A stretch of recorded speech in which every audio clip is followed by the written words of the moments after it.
Sir Jim Ratcliffe and Ineos are building a no-nonsense culture at Manchester United. Question is that a bad thing? Welcome to the United Sport. My name is Webb, and we continue to follow what's happening behind closed doors at Manchester United following the departure of our beloved almighty sporting director Dan Ashworth in ways many of us can struggle to comprehend. Now, this is what is coming up, that man, Sir Dave Braceford, who is the face of the Ineos executions, everything that Ineos does, has consistently told people at Manchester United, even from when Eric Ten Hag was still there, they won't be accepting any nonsense. They won't be tolerating any nonsense. They do want to set the standards of the club up so high to the levels of every institution that Ineos has got their footprint on. Now, United, from their findings, and this is an article I read, and from their findings, that is Ineos,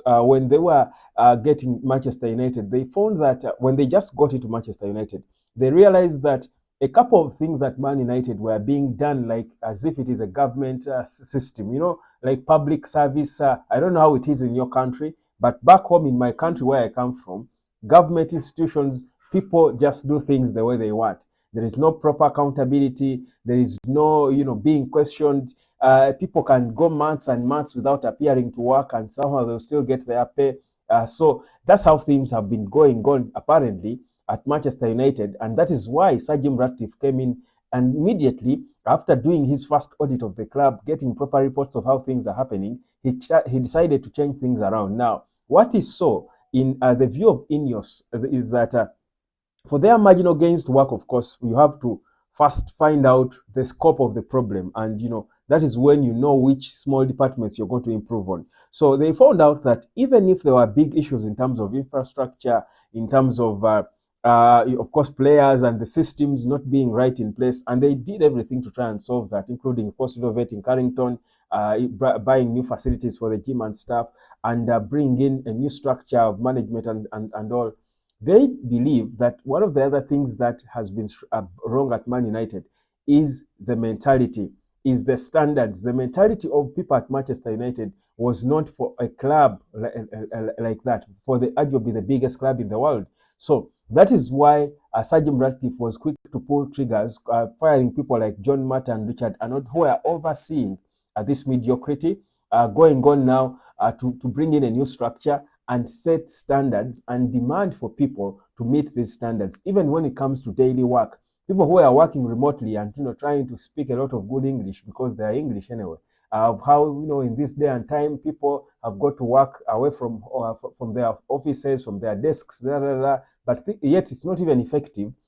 He changed this, cut off the number of employees, laid off employees he felt were surplus to requirements, and these people were thinking was just going to be it. Now it turns out that even the people he brought in, I think some of the people he brought into his new team seemed to I think feel untouchable, feel all special and almighty, and perhaps that is why he has now decided, to start pulling triggers on his own to send a statement that he will not be tolerating any nonsense from anyone. So, what Dan Ashworth and his sacking from this article that I've read is sort of a sacrificial. Is that what you'd call it, the sacrificial lamb?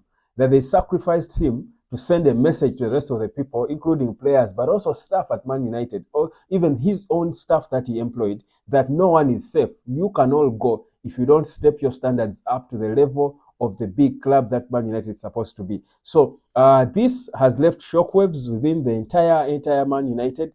Everyone is walking on eggshells. They are not sure what's going to happen. Are they safe? They don't know who is safe because no one probably is safe. And this is exactly what Sir Jim Ratcliffe has wanted.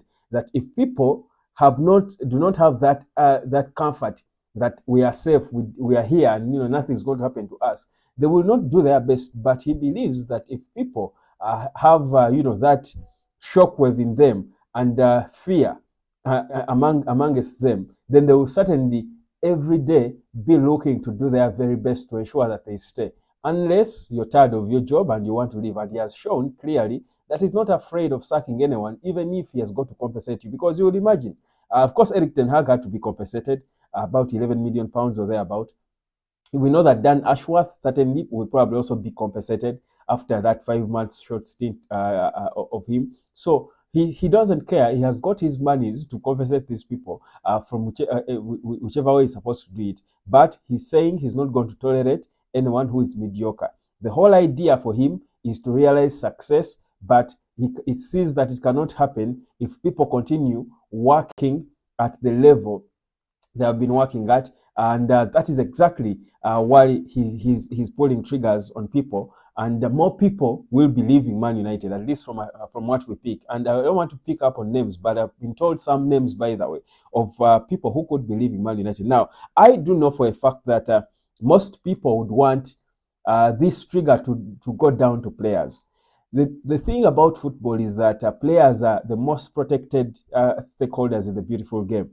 I do know for a fact that Sir Jim Ratcliffe would have wanted to fire certain players long time ago, like yesterday. But the way football was designed, it was designed to protect its most important stakeholders, who are the footballers. And even if you're the rich guy, you've got all your money and you own the club like Sir Jim Ratcliffe does, you cannot just come out there and fire players just because you're not impressed with them, and you terminate their contracts and they go. They are extremely protected by not just the FA, UEFA, but even FIFA. So you cannot just do that. But what I know, that's why they created windows where, if in case you're tired of players, you can do business with them. But also, even if a player is contracted and you fail to find a club to buy them, you cannot just dismiss them. Maybe you can choose to bench them, but certain players have contracts that dictate that they should be playing for as long as they are fit. So the nature of football gives footballers a lot of rights, if I could call it that. That if it doesn't work out, it becomes a little bit difficult to undo, or to untangle from some of these players, and that's exactly the issue with players like Marcus Rashford and so. But Ineos, what Sir Jim Ratcliffe has proven is the fact that he's not shy, he's not afraid of taking on risks to do the thing that he believes will take the club forward. So I'll tell you, don't be surprised if Sir Jim Ratcliffe at some point is going into legal issues with footballers after terminating their contracts because they don't want to move. I'll tell you this, it can happen because this man is invested in making sure that Man United polishes everything around it, from staff, from playing staff to non-playing staff.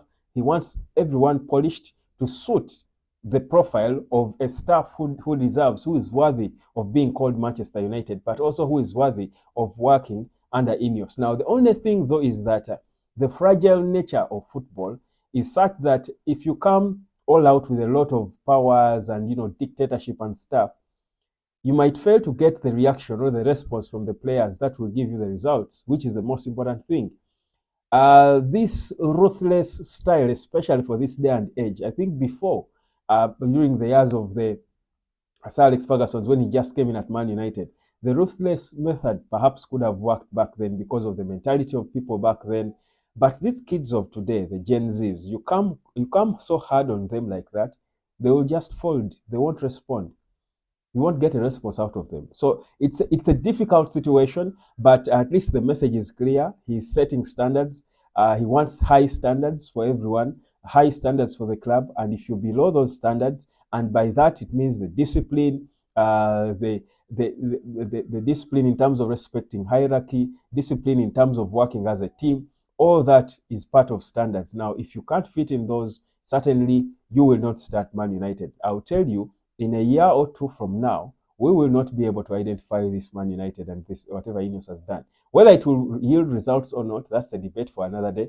My only confidence is in the manager, Ruben Amorim. Of course, he has got tough fixtures coming up, and I've seen people are saying that he will be gone. I think by the time we play, someone said Arsenal. For me, there's people who believe that Ruben Amorim, for some reason, is going to lose all, if not most, of the upcoming games that he has because of how tough they seem to be. And clearly, these are people who do not who do not understand the kind of manager Amorim is. I think they don't get why exactly Jim Ratcliffe and co did go and pay millions for him and his entire backroom staff. So Man United has got Victoria Pleasant, then Tottenham, Victoria Pleasant, then Man City away, then Tottenham, then Bournemouth at home. Tottenham is also away. Victoria Pleasant is also away. Man City is away. Tottenham is away on the 19th of December. Then Bournemouth is at home. Then Wolves is away. Then Newcastle is at home. So people feel like these are games which Man United is bound to lose. And after the Newcastle game, probably they think Sir Jim Ratcliffe is going to pull the trigger on Ruben Amorim. I think that is not going to happen. I think even if he lost all of them, I'll tell you, Amorim will still be kept as Man United manager for until the new changes in terms of players and personnel are made, and that's when results will be demanded even from Ineos. But the reality is, even in losses, we see improvements in Man United, consistent improvements in Man United, and that's exactly what Amorim has already said, that don't judge the team on the result, judge